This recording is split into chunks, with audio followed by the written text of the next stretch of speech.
Welcome back to the Chatty Vets Pod. I'm Brendan. And I'm Charlotte. Thank you so much for tuning in. Welcome to our first podcast of June, our next 2 Week Takedown episode. This is where we aim to bring you up to date with all the latest news and products in the UK from the last few weeks. And just a reminder, this podcast is intended for veterinary professionals and vet practice staff, including vets, vet nurses, practice managers, reception teams, and students working in the vet field too. Yes, welcome to you all. Have we got a good show today? We've not only got one guest on the show, but two. Keep tuned in to hear us chat to Mary Ann about all things pet travel and animal health certificates. And hear Charlotte interviewing the lovely Allie about BSAVA Pet Savers and how to get involved if you're interested in pursuing any sort of research in clinical practice. We're so lucky, aren't we? We've had so many lovely people to chat to on the podcast. So thank you everyone for wanting to get involved. We really appreciate it. And today we'll also, as well as our lovely guests, we're also going to be covering bradycardias and AV blocks, or trying to do a little bit of cardiology some justice, how to handle complaints and when careers get a bit complicated with them, and all things joint supplements. Yes, you touched on cardiology there, and we've got a very big cardiologist coming up in a couple of months too, but I won't reveal who yet. This episode also contains sponsored promotional material from KRKA relating to veterinary medicines. So, any prescribing decisions remain the responsibility of the prescribing veterinary professional based on the individual patient and current guidance. Great. Well, let's get stuck in. So, usually we start off with some really nice comments from people that have been listening to the podcast and been saying, oh, it's been so lovely, blah, blah, blah. But we wanted to talk about something a little bit more depressing to start off with. So we thought we'd actually start with tackling a bit of a tricky topic to talk about: complaints. I think we've all come to dread them in vet practice, haven't we? And I think we've all at least heard of someone that's had one, if not had multiple ourselves. And they're horrid, aren't they? They're just not a very nice thing to deal with. Gosh, I think I do wonder if it's the one time being a boss is really awful, or being a manager, because it must be the most negative thing. Do you know, I think everyone's different as well. I've got one or two friends that can remember every single thing they did slightly wrong, and they can list them out to you, even if it's 15, 20 years ago. I'm a little bit, things blow over me a little bit, but even I've got some like corkers that it's a pain, it's a hurt. There's a hurt in your heart, isn't there? Yeah. The majority of mine have nearly all been money related, to be honest, most of them. But I've not had that many. I think I've had more since going into out of hours work, but I think, it's bound to happen. Like, it's more heated, it's more emotional, people are spending more money. A lot of the animals don't make it. So again, it fuels the fire a bit more. But it's not very nice. And I remember every single one I've ever had, because it just makes you feel like you're an awful person, because you feel like you've done something wrong, even if you haven't.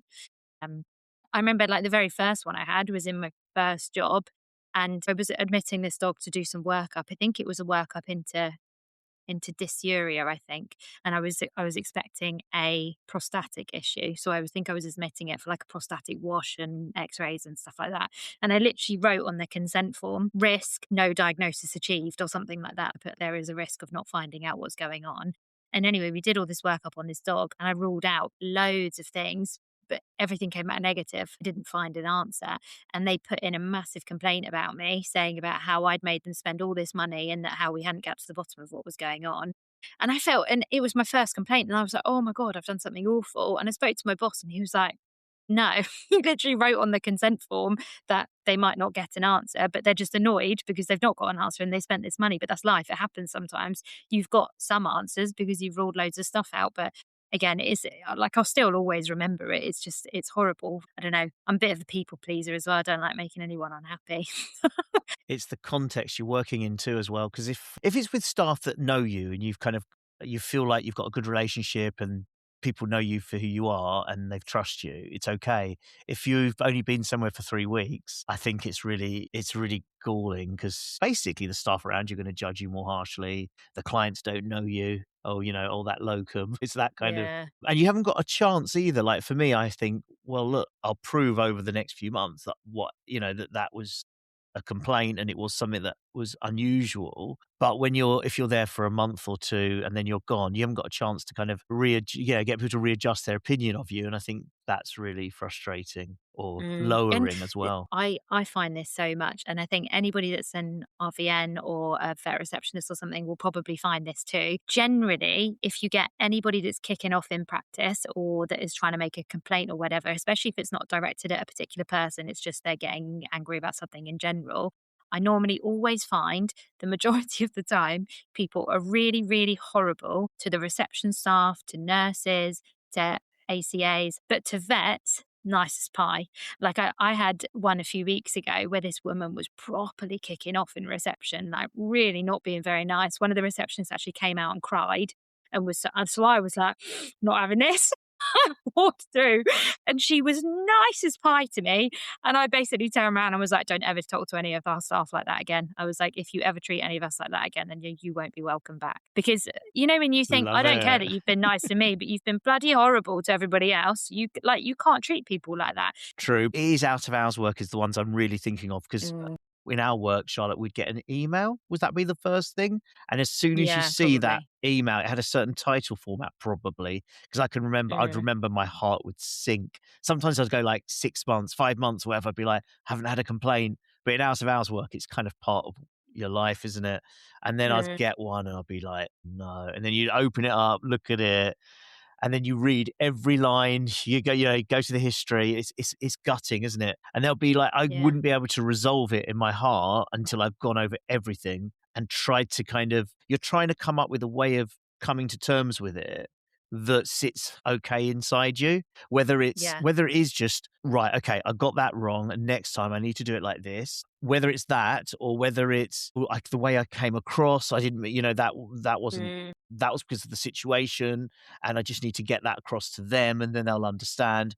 I'll research it for hours and look at all the notes and try and come to some kind of resolution in my heart for how to move forward. yeah. I think it definitely depends what the complaint's about, doesn't it? Because the majority of complaints I've had have been money related, in which case it's much easier to be like, well, I haven't clinically done anything that I would do differently if I were to manage the same case again, in which case it's easier to brush them off. But nobody is going to be perfect 100% of the time. And there will be times where you've made a mistake. I know I've given a wrong dose of a drug. Like I've had two patients next to each other and they're both cockapoos, and I've given the wrong one, the wrong medication, for example, and had to fess up to the owners and been like, I'm so sorry. It was 4 a.m. I was running around like a hooligan. I've just given the wrong medication. The dog was completely fine, but it happens. You do things wrong. And I think they're the ones that, like you say, they hit you so much harder, and you go over and over it in your head and think like, oh, how did I miss that? Why did I do that wrong? Why did I miss that symptom? How can I prevent that again? Like I've had a few where I've lost countless septic patients, but they're horrible ones as well because you rack it over in your brain and you think, what could I have done differently? Could I have like added in that med a bit sooner? Could I have done this a bit sooner? And it's horrible. It's either the cases where you feel like you've clinically not been perfect, or you've had a bad outcome for a patient that you just constantly go over and over and over it in your head, don't you? And just sort of think about what you do differently next time. It's hard. I had a lovely couple. I did an anal sacculectomy on their dog, and then I was locuming there for a month, I think. And then I got a phone call on holiday. It was early in my career, and the boss had phoned me, and so I knew it was from them. I knew it was a missed call. Maybe I got the voice, and I thought, "Oh, this is going to be something crap." And then it turned out that this anal sacculectomy was an anal furunculosis case. And because it had recurrent anal gland problems, I'd gone, okay, let's get the anal glands out, done. And one of the sides is healed perfectly, and the other one, they kept getting little sinus kind of channels, and they did the histopath or whatever, and they said it was getting a furunculosis, and it was the side that I did find. I found one side really easy, and the other side was a little bit weird. And anyway, but the boss he was really good, I think, actually with it, Mm, but just to talk it through with me and just find mm, out what had gone on, yeah, but it yeah. was a little And bit I gut wrenching. And I think that is the big difference with all of these complaints. You'd be naive to think that you're never going to get one in your career. Everyone's going to have one at some point, no matter how big or how small. But it's all about your support system and your bosses and how it gets managed, isn't it? Because if you are working in a team that are supportive and will back you up where obviously where it's, if you've done something like grossly negligent, then obviously that's a bit different. But as long as you are working in a supportive environment where you can do like an M&M round and you can discuss the case afterwards, or you can sort of go to your colleagues, what would you have done differently? I've had this complaint. If you work somewhere that supports you, these are so much easier to deal with. If you've not got that support system behind you, that's when they're so much more tricky, isn't it? Because they're never nice to deal with anyway. But if you know that you've got the support of your team behind you, then it becomes a whole different ball game, doesn't it? So it just makes it It's a bit easier to deal with. Yeah, because like you just said then, you just went, "Well, we all make mistakes sometimes," but Mm, it's not it doesn't always feel like that when you have a complaint and no, you've cocked something no, up. no, You no. can and however much people dress it up as, "Oh, no, we just want to try and make sure that the same mistake doesn't happen." It's very easy to feel very shit, basically. Yeah, yeah. Talking about how staff deal with things, I might have brought this up before, but I was so blown away. But someone we used to have the Metacam cat and the Metacam in the same little subsection of the tray, and one of the vets accidentally injected a cat with dog Metacam and Mm, therefore gave it an overdose, I think. And bless her, she's really like, "Oh, I've done this wrong, blah blah blah." And obviously, there would be a hoo ha about it. But one of the nurses was just like, "Look, shouldn't be about her making a mistake. This should be about we need to make sure they're labeled really differently, put in different yeah. sections so that that error doesn't happen again. And it Mm, shouldn't be about one person making an error. It should be about we should have a better system so that this one person has highlighted this weakness in the system. We need to change it." And wow, that changed the whole vibe around that problem yeah, straight yeah. away. So Yeah. It's that no blame culture, isn't it? Like I'm not saying that nobody should ever be accountable for their actions. Like that's not what I'm trying to say. If you have done something wrong, then yes, you should fess up. But it's about saying, okay, well, why did this go wrong? Like you say, if it's a medication error, how is that medication error able to happen? Like something like that, they shouldn't be next to each other because it does make it really easy. Or do you just stock the dog one? Do you just stock 5 mg per mil rather than 2 mg per mil instead? Like, do you do that instead so that can't happen again? It's about being collaborative and looking forward and saying, okay, it's done. Let's move on. What do we do next to stop it happening again? So, yeah. I suppose the question we had, it was on social media, wasn't it? It was, how do you deal with complaints? mm. But we've kind of said, well, everyone around us has to be really nice to us. That's one thing, haven't we, basically? I think the other thing is, well, what do we do as humans? We go into look into every detail of it. And I just Yeah. try and give myself a talking to and say, right, either I got that wrong. I'm going to make sure I do this next time. I'm going to change my way of Mm, doing things. I think for me, I have to come up with something for the future. Right. Okay. I'm going to do this differently now. And then in my heart, I can put it behind me a little bit better. mm. Yeah. And it's just being honest. It's like with anything, if you hold it in, it eats you up. Whereas if you talk to people about it and you share it, guarantee you one of your colleagues is going to go, oh, yeah, I've done that. Don't worry about it. Because Usually me. it happens. Yeah. Yeah. Well, but like we've all been there. We've all done it. It's that there's things that have happened that, stuff goes wrong. You could have been a surgeon for 20 years and you might have a bitch play that bleeds. It's like Yeah. stuff happens, and it's not because you're bad at your job. There is bound to be something that goes wrong at some point, and that is okay. But it's be honest with your clients, with your bosses, with whoever. Be as open as you can be. Don't always be super, super apologetic, because if you go in being like, oh my God, I'm so sorry, I've done this, blah, blah, blah, then, that's probably not the best way to deal with things. But it's just being open, discussing it, trying to come up with the best way to move forward as a team and with your bosses, and then approaching it openly. And I guess sort of tying into the complaints discussion, one of the things I think we've probably all heard about or had experience with is issues with blooming AHCs and the pet travel scheme. It's been a nightmare the last few years, especially, hasn't it? Where things have been changing. But I bet so many people have had complaints over them before, haven't they? Yeah. And it's all changed. It's all changed from 2020 and it's all changed next year. So We thought it was probably quite apt to have a chat about what's going on with the industry at the moment and what is now allowed. We actually had a little catch up with Mary Ann recently from OVForms to talk about all things AHC and pet travel from to and from the UK. So here she is now. Have a little listen. So big thank you to our next guest on the podcast. Thank you very much, Mary Ann, for coming on board. So hello, nice to see you. Hi, thanks for having me. Oh, you're welcome. So, for anybody who might not know who you are, do you want to give us a little bit of background about who you are, what you do, your career up to this point? Sure. So I'm a small animal vet. I qualified a long time ago in South Africa. I came over to the UK, and interestingly, I worked with Brendan briefly. No way.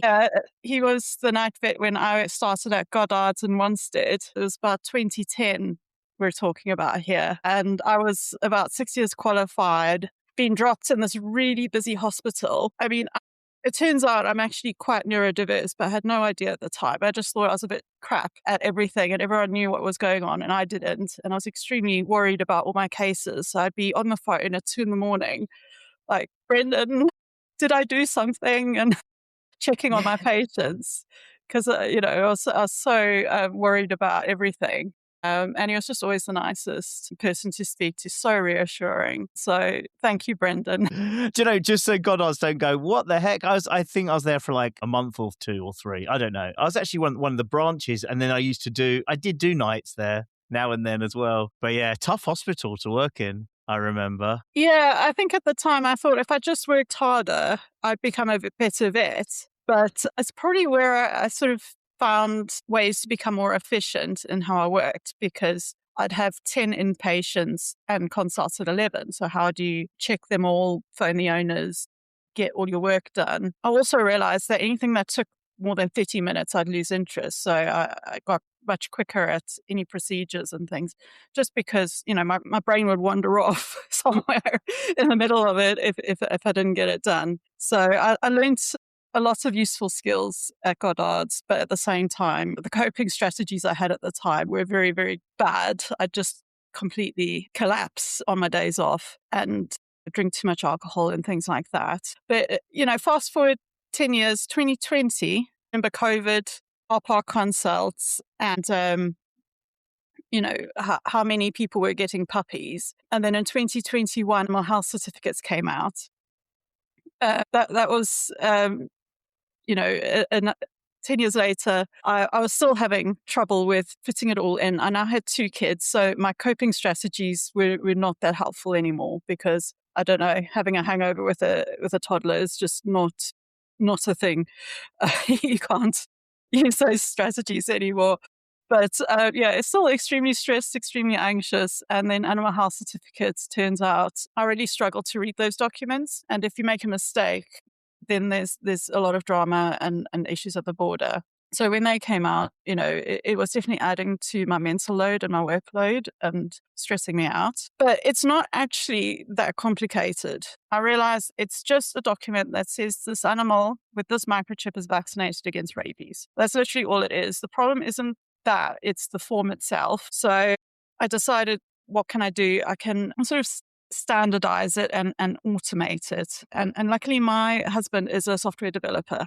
He initially said no, but I kept on asking, and eventually he was like, okay, let's do it. We started with a Google form, basically, to try and transfer the information from like a simpler way of recording it onto an animal health certificate. And then it grew from there. And now you go on a website, on OVForm's website, and you just fill in a few things, and out comes the completed animal health certificate, and you can stamp and sign it. So last year, we processed over 13,000 animal health certificates. Wow. For vets. We have over 1,000 practices using us. And what brings me joy is that it saved thousands of hours of vet time.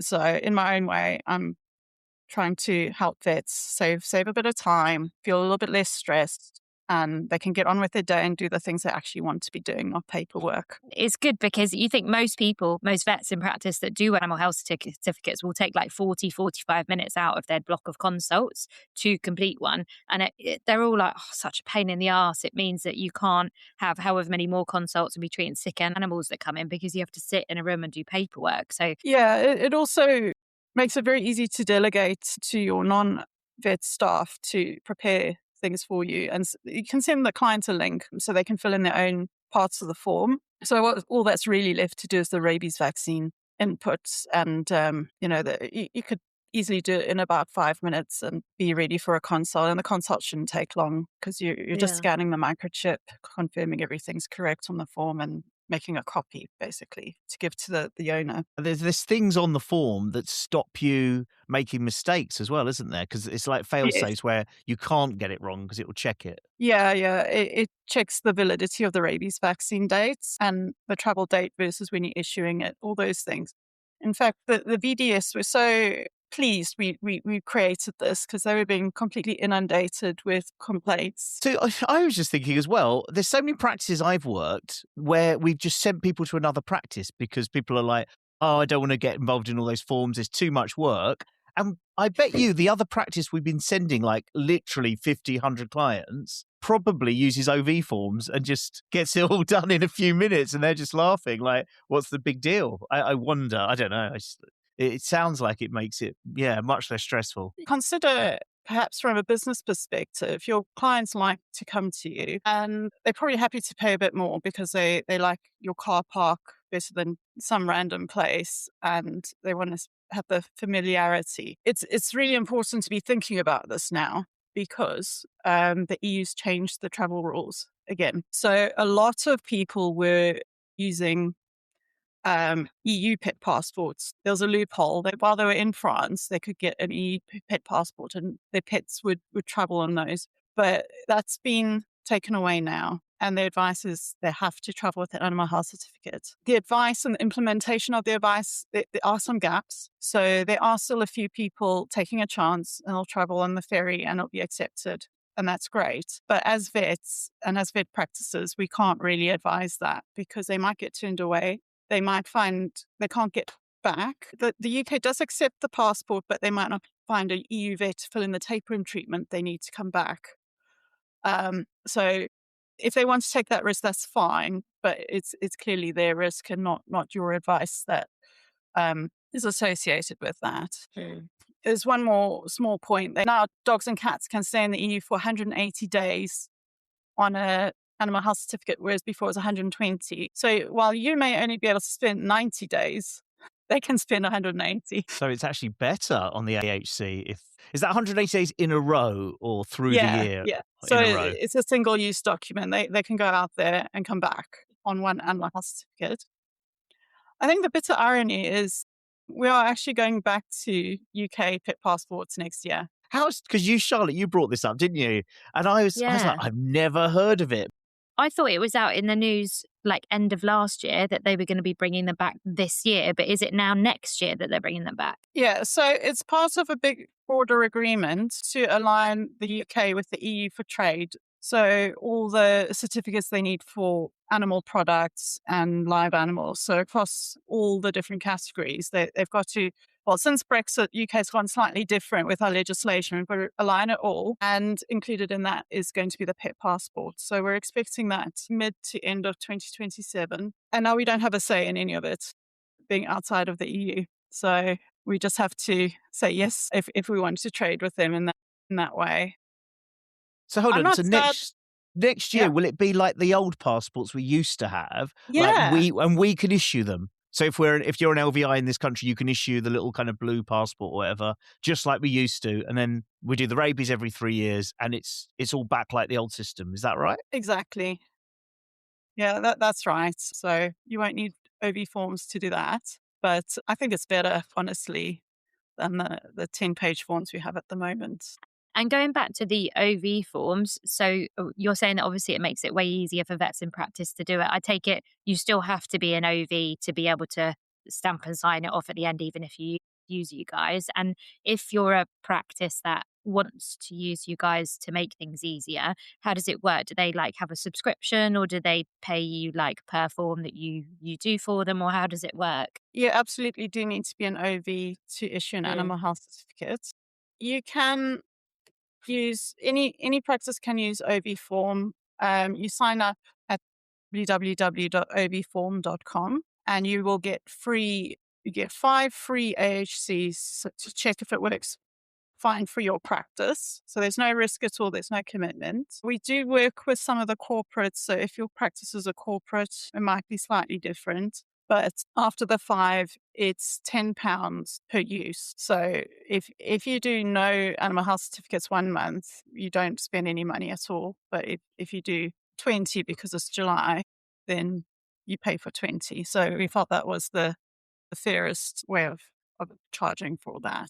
This is really big because the last 2 months I'm having all my I would say maybe 4/5 of the people we have going to France, typically, sometimes Switzerland, if they've done the thing that you're talking about, Marianne, where they've got a passport from abroad and they're using that, and they're all coming in and basically they seem aware of the fact they need an AHC this year. So yeah, I'm noticing a massive influx. So I'm guessing there's going to be other practices where they're going to be doing a lot more of these AHCs this summer. Is that's what you're seeing, is it? Yeah, I'm definitely hearing from practices that the demand is up this year. And I think we all need to think about how our practices are going to manage that demand. We've really spoken about outsourcing. We've spoken about OVForm, but things like we see a lot of processes fall over because of information's been incorrect to the clients, and then that's caused a problem. And the other major issue we have is the rabies vaccinations. Because not everyone who administers a rabies vaccination is an OV.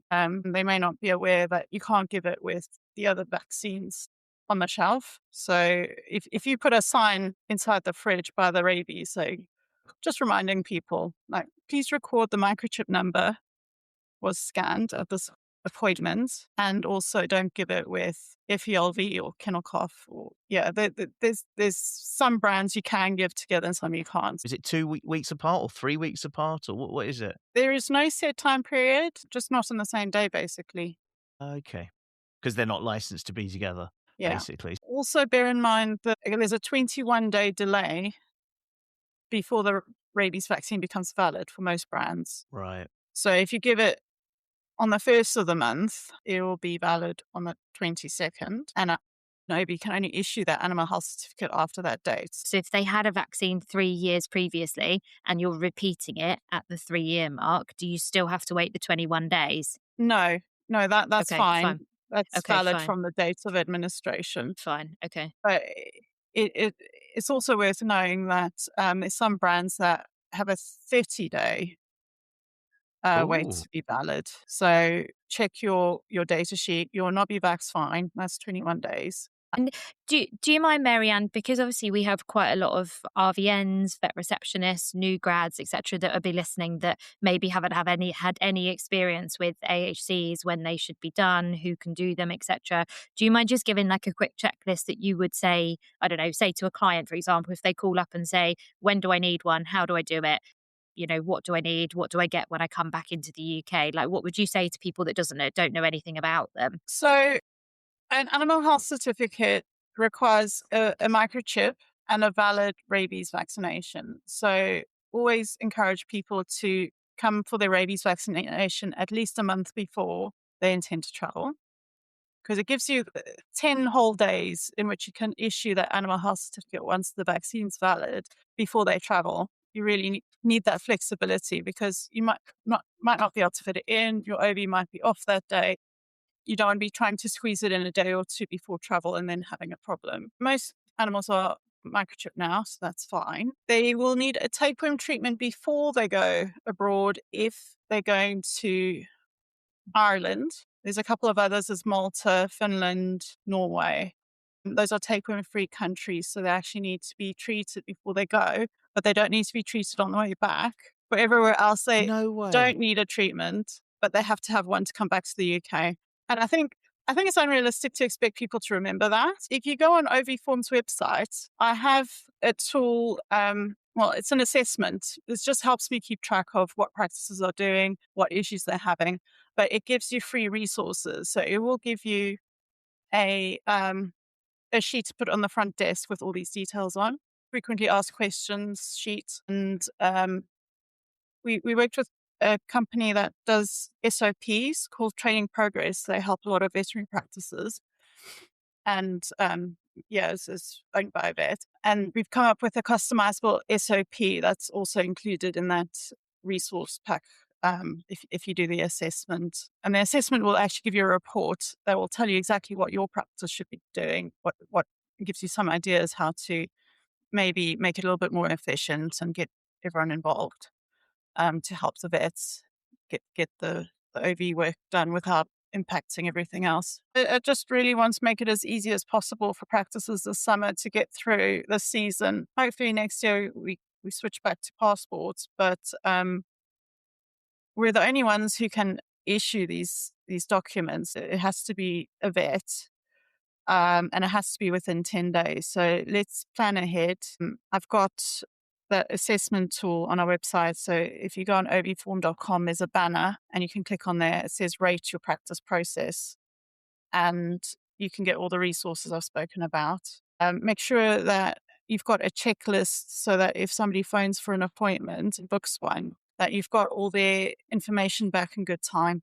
So they might need to have a phone call to say, hey, we need this information for your travels. Because if there's a problem, it's much better to deal with it a couple of weeks before and not on the day at the appointment. That should just be a formality. Everything should be done prior. And it's okay if you need to take a deposit, take half the fees in advance, because all your work is in advance. And if their travel plans change, then you're not losing out. All right. Great. I think we've done that's some good stuff there. Thank you very much, Mary-Ann. We really appreciate you coming on board. Yeah, thank you. I love your podcast and what you're doing. I'm happy to support you guys. And Oh, thank you. yeah, thanks for having me on. No, we'll have welcome. you I on hope this is again. helpful. Yeah, that interview was great. Hopefully, our little chat with Mary-Ann has helped clear things up for you a little bit. And if you are interested in either using OV forms or chatting to Mary-Ann, we've put some links and some information in the show notes for you, so have a little look. Talking about wormers and parasite treatment, there's something we actually wanted to mention here, Brendan, isn't there? Yes, quick pause. Because this section is sponsored by KRKA, and actually this is something quite relevant to what we see in everyday practice. Yeah, so there's a new cat wormer option from KRKA that's come onto the market recently called Prazemo. And it's one of those where when you look at it, you can kind of see what they're trying to solve. Because realistically, one of the biggest challenges with parasite control in cats isn't the medicine itself. It's about getting it into the cat. Yeah, and I think we've all had those consults where owners really struggle, whether that's tablets being spat out, stress for the cat, or just not being confident that they're actually given the right dose. So Prazemo is a spot-on formulation combining imidazole and praziquantel, covering the key worms we're thinking about in cats: roundworms, hookworms, lungworms, tapeworms. And I think what's interesting about that is it's not just about what it covers, it's how it's actually given. Because there's data showing a lot of owners find spot-ons easier to administer than other forms. And in real life, that can make quite a big difference. Yeah, and if something's quick and easy to apply, it's less stressful and easier to get right. Owners are more likely to actually use it properly and to use it consistently. And even small details like how straightforward the pipette is or how easy it is to apply to the skin can genuinely change whether a treatment gets given as intended. It's also available in different dosing sizes and can be used in a range of situations, including younger cats and during pregnancy and lactation as well, which again just adds a little bit of flexibility when you're thinking about different cases. So I think it's a good example of how new product options are trying to align more with what actually happens at home rather than what works on paper. And as always, parasite control decisions should be made by the prescribing vet on a case-by-case basis, depending on the individual patient. But yeah, definitely an interesting addition to the feline parasite space, particularly from a compliance and ease of use point of view. So thanks again to KRKA for sponsoring that, and let's get back into the episode. We thought we'd take a little bit of time today to chat about all things AV blocks.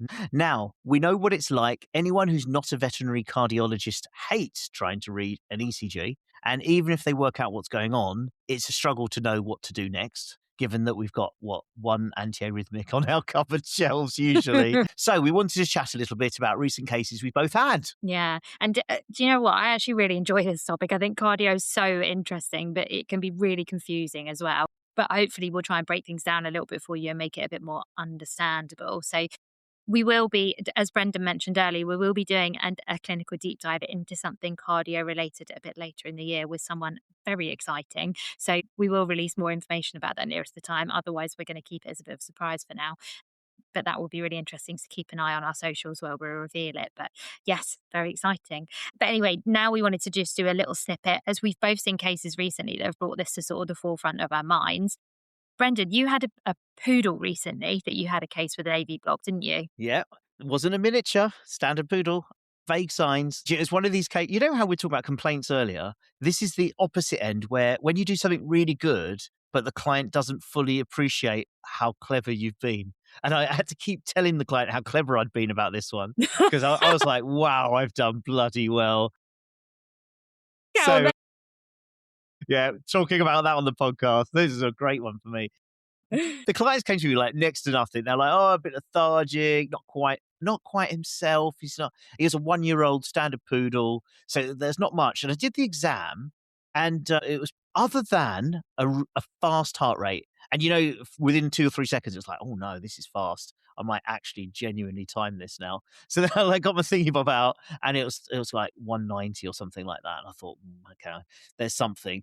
And the other tiny thing, which I think as an ECC out of hours kind of emergency type person, it literally started in the consult room. It hadn't been happening the last 2 or 3 days. The dog just did a little bit of a squeak, a vocalization squeak in pain, just subtly, not like tremendous, not during the exam, just while we were chatting. And the lady was like, he's not done that before. And for me, anyone who knows me or the way I practice, anything with vocalizing pain, which randomly is going to be neck pain until proven otherwise. So that was like, bam. So I've got neck pain and high heart rate in my head. I did an ECG, not really kind of thinking much of it, but I just thought it's an easy thing just to get started on. And I was just like, wow, AV block. And then every now and then I'd get runs of tachycardia.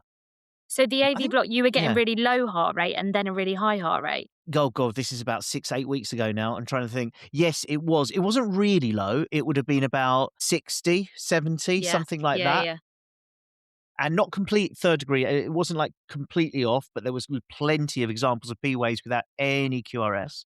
And we'll get into this a little bit more, won't we, for people who that's a bit baffling to. Yeah. And then these sudden blocks of tachycardia. And it was a slightly long story short, after a little bit of reading, because it's one of those moments where I really don't know where this is going, I was thinking of SRMA, steroid responsive meningitis arteritis. Yes, SRMA. So this did have a temperature. It had a pyrexia. I've never done this. I read that you can do a CRP test, C-reactive protein test, sent it off. Yeah. I've never done that before. So I thought, really clever. And then it came back off the scale high.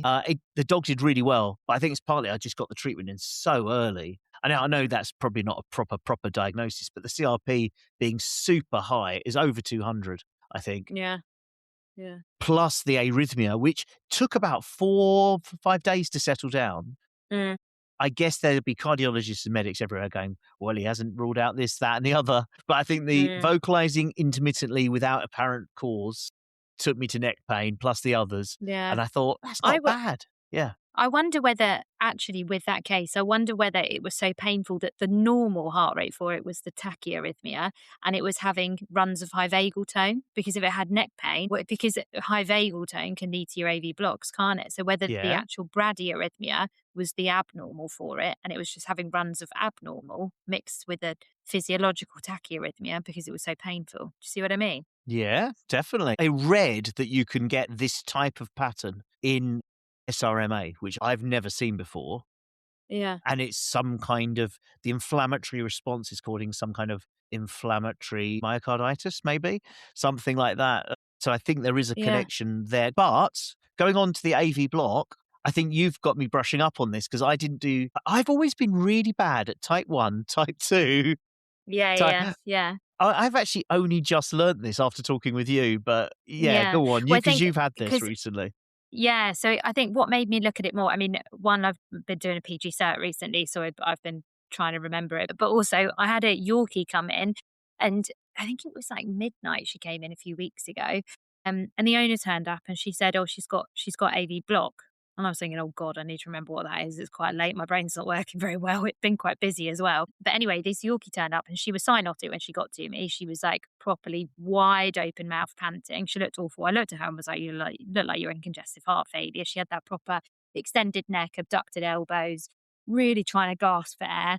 So took her straight back, gave her some butorphanol, put her on oxygen and listened to her really quickly. And I could hear all the crackles. So even before I'd scanned her, I gave her a dose of furosemide.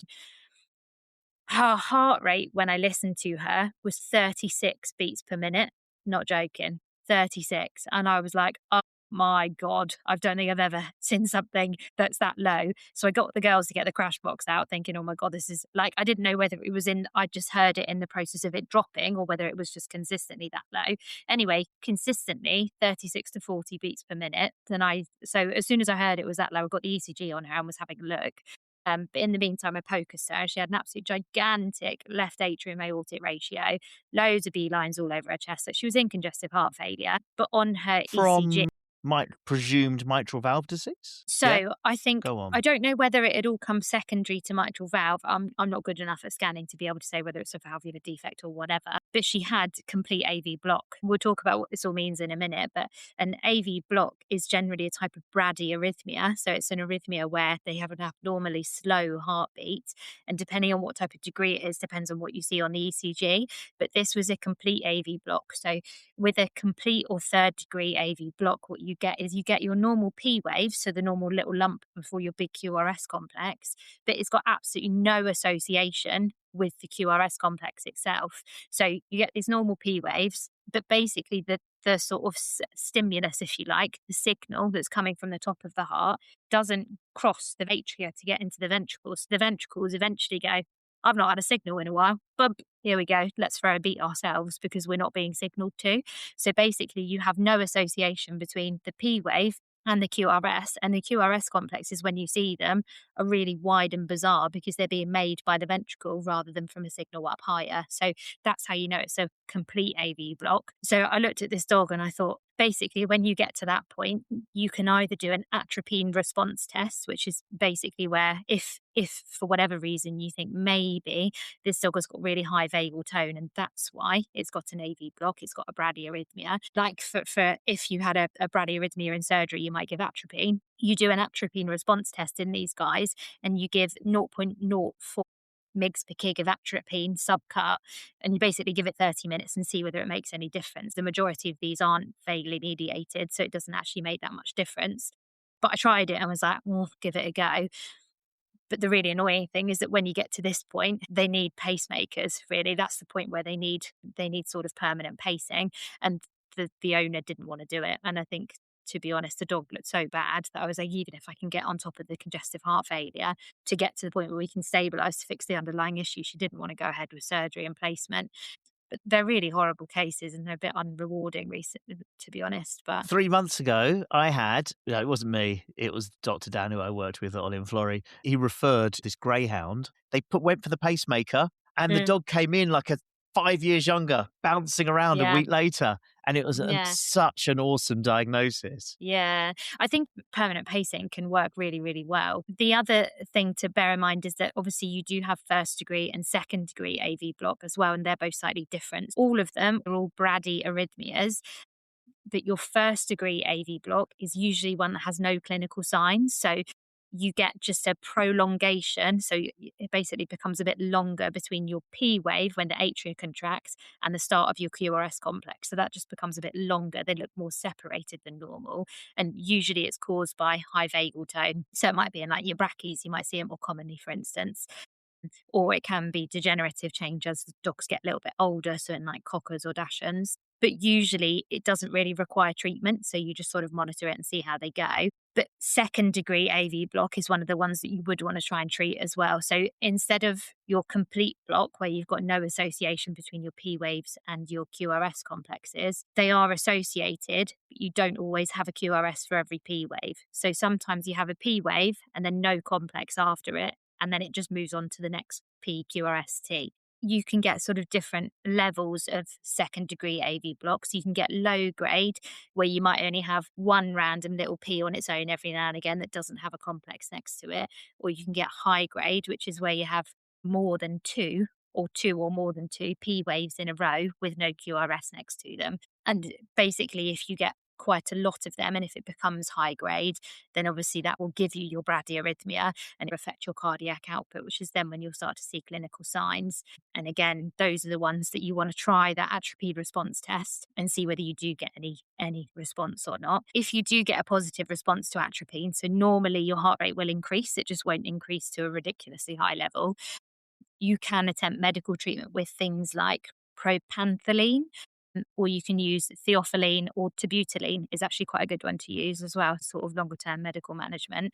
But the ones that don't respond to atropine, annoyingly, probably aren't going to respond to medical management. And again, you're back to like your permanent paces is your type of option, which is frustrating. But they are really cool cases, and they're quite fun to try and work out what's going on. Or I think it's fun, but maybe not fun to look on the ECG and be like, what's going on? But it's quite cool. Because AV block's quite common, isn't it? I think.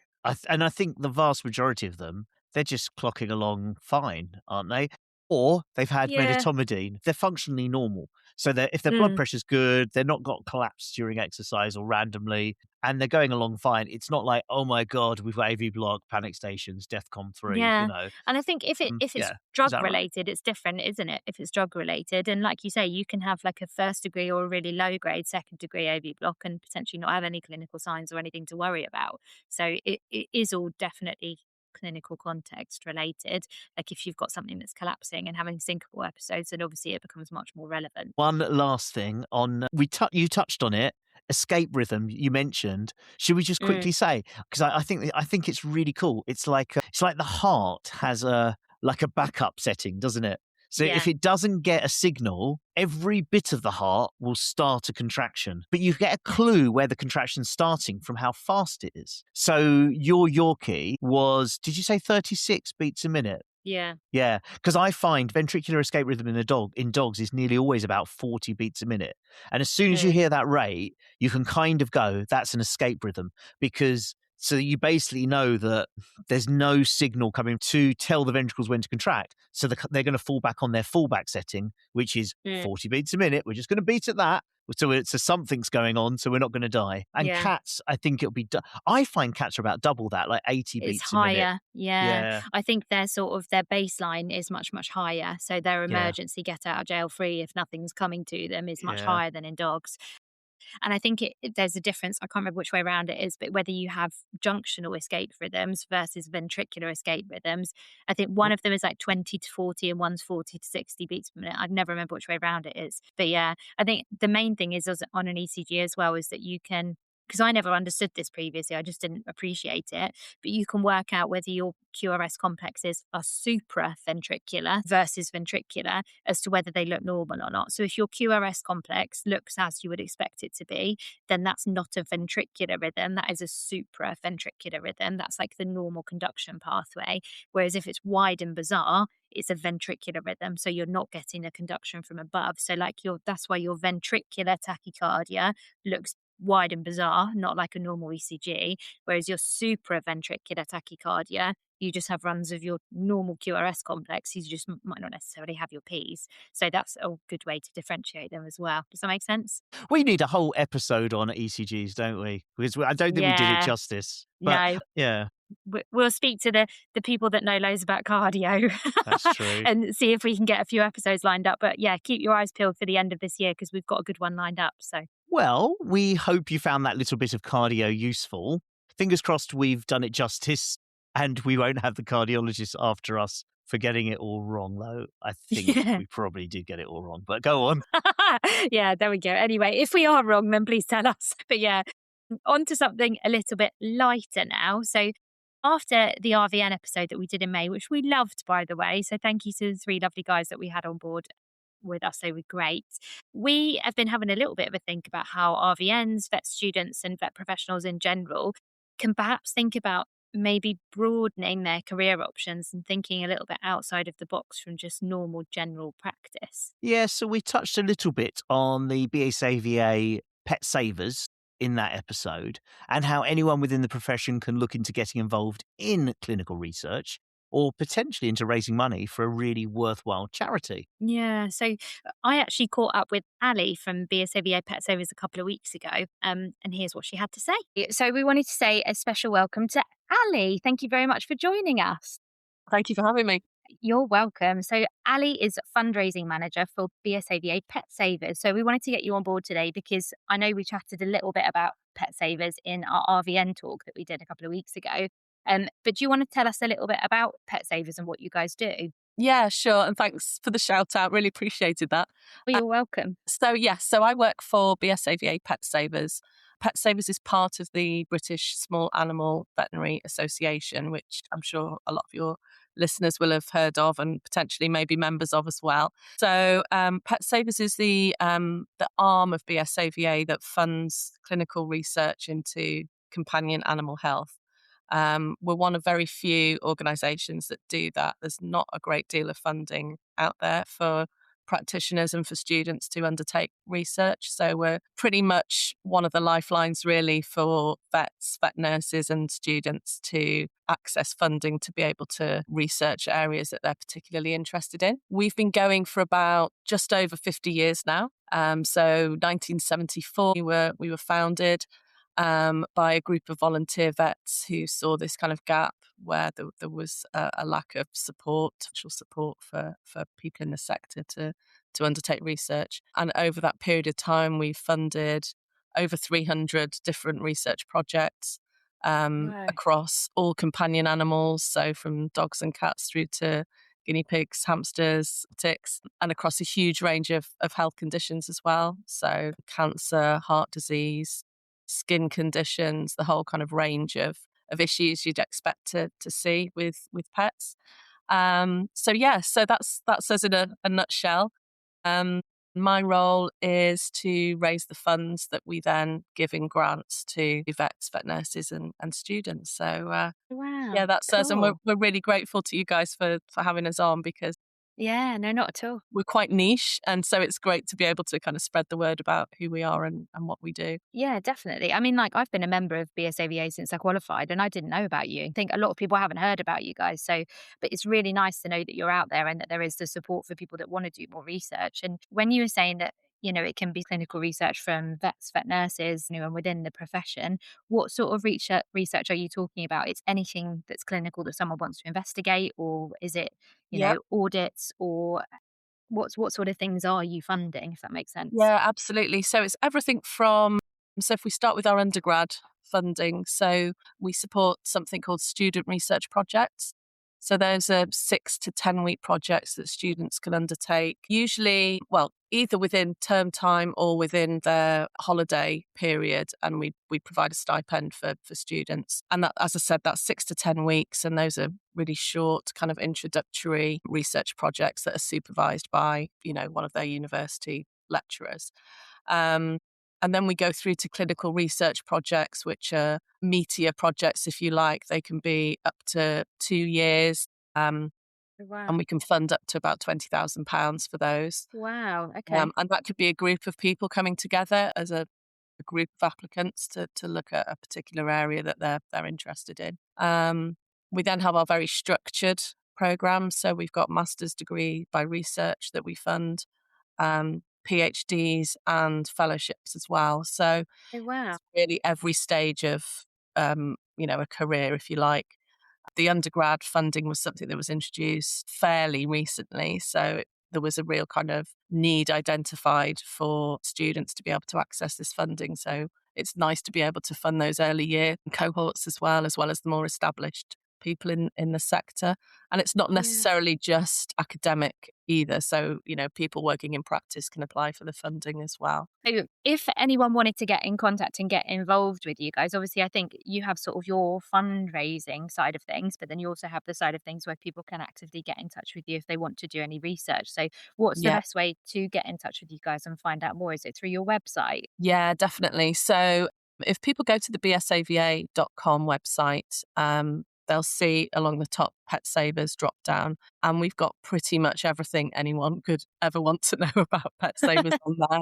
So under the apply for funding section, we've got our grant calendar so people can see when the grant calls are open, because there's a very structured calendar. So for example, the student research projects I mentioned, they open 3 times a year. And then some of the other projects, so say the clinical research projects that I touched on, sometimes we run those in partnership with our affiliate groups. So they're very specialised calls. We run joint funded grant calls with people like the Veterinary Cardiovascular Society or SAMSOC, the Small Animal Medical Society. okay. So Yeah. it's worth checking back if you've got a specific area of interest. It's worth checking back, but also people can just email us and we can, chat to people one-on-one about what's coming up. And Yeah, great. what's available to them. Great. There's also some really useful case studies as well of the funding that we've researched and the impact it's had, the findings, how they've been disseminated. So people can look through those and look at specific, they're kind of categorized by different health areas. So people can look at those and see what's Yeah, been cool. funded over the years and the difference it's made. In terms of where the funding goes, if you like, say, for example, I'm working, I don't know, 5 days a week as a vet in general practice, and you think, oh, I'd love to do some research. You're worried about maybe not having the time, not having the money to do it. This funding that you guys give, does that go towards this labor and the time of doing a project as well? Or is it just the consumables and stuff to be able to actually do the research that you need to do? Or how does it work? Yeah, it can do. It really very much depends on the particular project, and we're always keen to chat to people and to give them advice. If they were concerned about, would this cover time, then we can chat that through and guide people and advise them. Yeah, obviously, consumables is always part of the kind of financial breakdown of a project.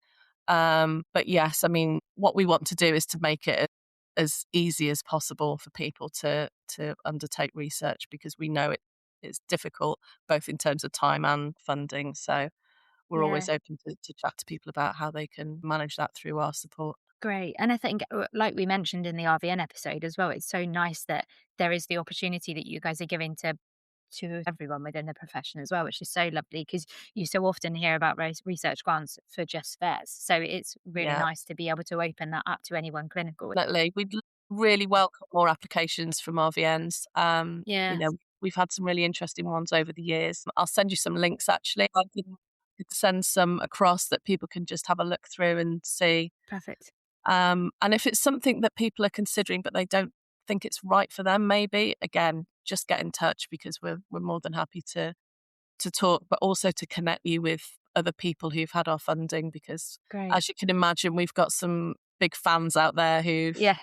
accessed the funds and are really happy to talk about the difference it's made to them. So Yeah. we've Oh, got some good great. Great. champions out there for our work. Yeah, great. Oh, perfect. Well, if anybody has listened to this and thought, oh, that would be really great, would love to get involved either for fundraising or to potentially get involved to do some research, then yeah, I'm going to pop Allie's links in the show notes. So anybody that is interested, then either have a look at our socials or have a look at the show notes and you'll be able to access the links that way. But thank you very much. We really appreciate you coming on board with us today. So thank you for Oh, you're sharing. welcome. Thank you very much. You're welcome.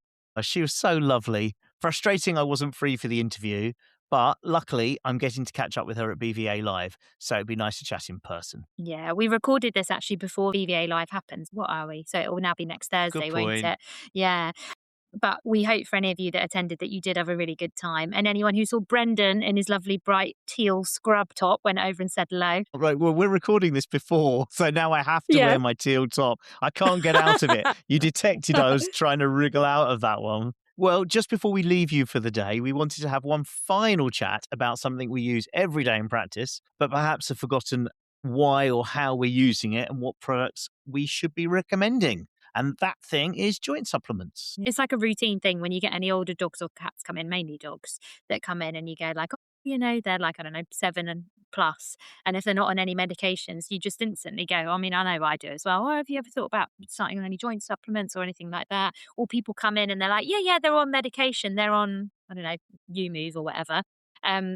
Just to I don't know, pluck a supplement out of the air, it's not that every single dog in this country is on YouMove. Have you not known? No. It's absolutely dire. Every dog over 7 years old is on YouMove. You go to the YouMove website and you've got 12, 15 different types of YouMove, but it doesn't, I can't find anyway what's in each one. So not only is the evidence around supplements so, let's just say that, but I can't compare one YouMove with another because it doesn't say what's in it. Anyway, my gripe. Yeah. There you are. The thing that I find funny about this is, do you remember in one of the first episodes we were talking about turmeric and you were saying about how much you love it and how you think it works really well? And then I was like, yeah, but you have to use it in such massive quantities for it to Yes. make any difference. And you've literally just come up with this. So I'm literally reading our little prompter now and it says, curcumin/turmeric, potential benefits, but concerns about bioavailability and clinical impact. not great evidence, but some. And you were like, no, it's amazing. It works really well. You are so right. I was reading about this, and because you just seem to pluck that bit of information about needing lots of it, and I thought, Yeah. oh, I should just pluck that out of nowhere. And I read this one, and it said, yeah, that was exactly what it said. I couldn't believe it. Yeah, I gutted. told you. Gutted. You're right. I think unless you're right. literally feeding them buckets of it every day, I think it comes from equine. That's where I remember it from. I remember speaking to an equine vet, and they're like, every horse owner will be like, oh yeah, we put turmeric in their food. And they're like, oh yeah, how much? Tablespoon? A horse would literally need the whole bucket of turmeric for it to be helping. So I think that's where I remember it from. But again, if anyone's an equine vet that's listening that I'm wrong, tell me. Yeah. Well, yeah, no, I think you're right. I think you got some truth. But didn't I tell you the story about how my mum, when she was a kid, they used to wrap the broken chicken legs in turmeric soaked bandage. So I don't know, maybe there's something there, but they use curcumin as well. But the one that came up with a whole big hoo-ha about, I don't know, 12 years ago was Boswellia. Do you hear about that, or is that kind of faded away now? Yeah, I think, to be honest, the thing that I know more about is your omega-3s, your omega-6s and stuff like that. I think that's what they're trying to focus on more, because it used to be like chondroitin, glucosamine, all that sort of stuff. But I think now your omega-3s and 6s is where things are more focused, isn't it? Seems to be. Or green-lipped mussel seems to be the one that they're trying to push onto every joint supplement now. I don't know. I think it's just that placebo thing. I mean, don't get me wrong, I give joint supplements to my dog because I feel like, well, it's not going to do any harm.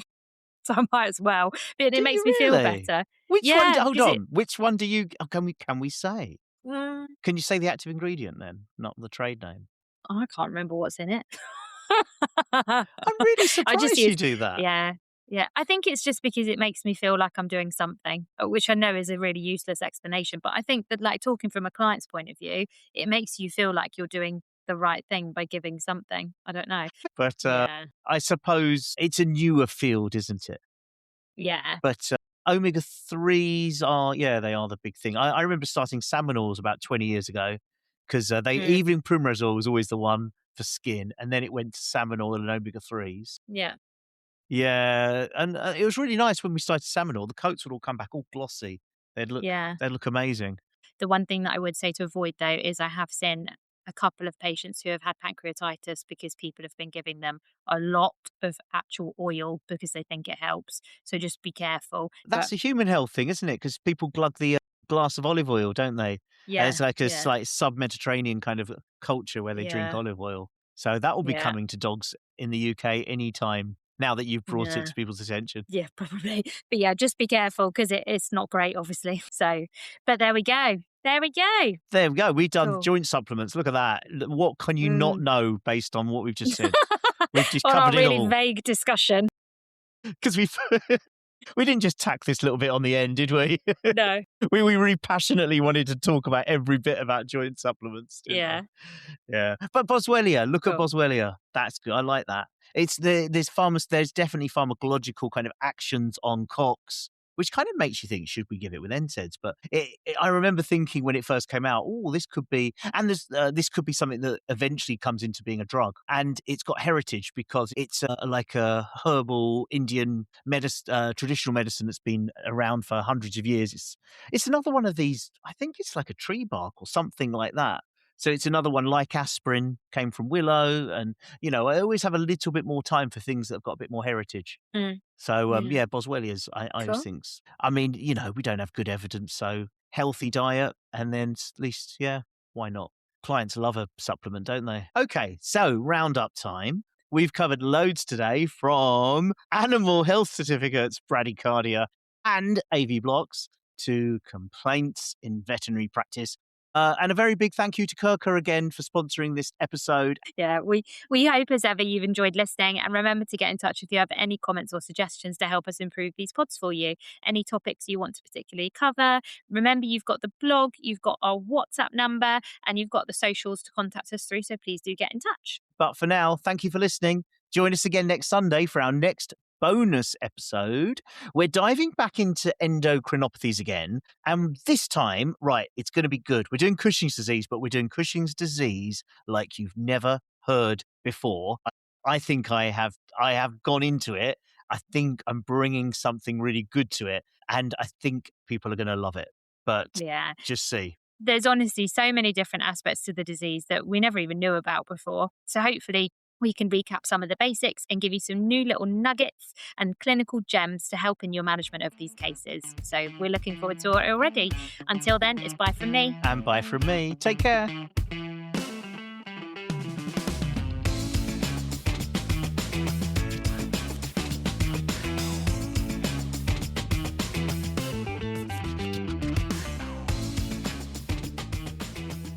This podcast is intended for licensed veterinary professionals and is provided for educational and discussion purposes only. Whilst it is publicly accessible, it is not intended as advice for pet owners. The views shared are based on our own clinical experience and interpretation and do not replace individual clinical judgment. We accept no responsibility for decisions made based on this content, and all cases should be assessed on an individual basis. Any references to medications, treatments, or products are made for educational discussion only and are not intended to promote or advertise veterinary medicines to the general public. Veterinary medicine should only be used under the direction of a prescribing veterinary surgeon and in accordance with UK veterinary medicine regulations. This podcast may include paid partnerships or sponsorships. These do not influence our clinical opinions, and any sponsored content will be clearly identified.